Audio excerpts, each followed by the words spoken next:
daawada kusoo dhawo muuqaal ku saabsan xaaladaha ka soo kordhay waddanka Ukraine siday warbaahintu cadeynayso 40 askari oo ka tirsan askarta Ukraine ayaa lagu dilay dagaalka oo bilowday aroortii hore saaka xilliga Moscow kumanaan qof ayaa sidoo kale magaalada Kiev ee caasimadda ka qaxaya xabsi ka dhan ah dagaalka Ruushka ku soo qaaday waddankooda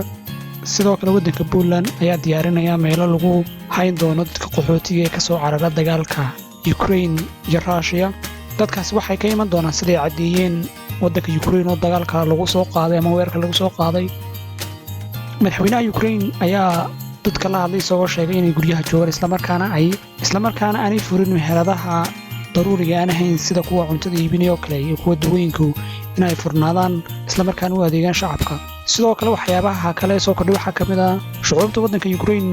ayaa qasbadan wajahaysa kadib markii sidoo kale weerar dhanka internetka laga weeraray waddankooda isla markaana aanay shaqeynin bangiyada lacagta ay kala baxayeen sidan muuqaalkii hore ku sheegnay waddanka Belarus ayaa sidoo kale dagaalka soo galay isla markaana Ukraine xuduudeeda u soo gudbay maadaama ay jaar yihiin isagoo u helinaya isla markaana la socda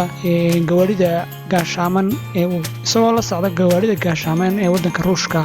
daawada xaaladaha kale soo kordhay waxaa ka mid ah in madaxweynaha Ruushku hadlay isla markaana uu ugu baaqay askarta iyo shacabka reer Ukraine inay isdiibaan isla markaana ay hubka dhigaan waxaana uu ku beerlaxawsaday in awoowayaashood iyo aabayaashood ay ka shaqayn jireen midnimada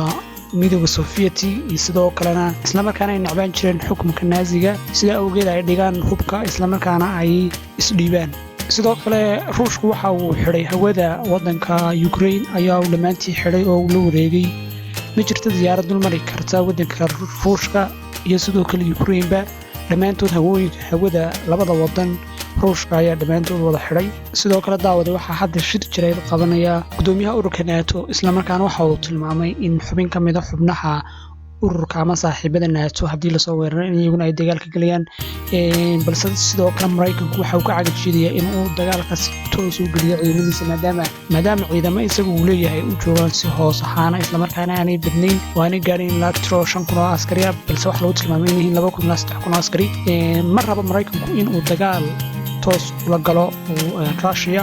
balse waxa gobolka ugu hanjabay waxa wajaan inay cunaqabatay saari doonaan midowga Yurub ayaa sidoo kale isagu ugu hanjabay in cunaqabatay inuu saari doono isla markaana ay dhabarka ka jabin doonaan dhaqaalaha waddanka Russia nala soco insha Allah daawade goor kasta waxaan soo gudbin doonaa xaalad kasta oo ku soo kororda dagaalka Ukraine iyo Russia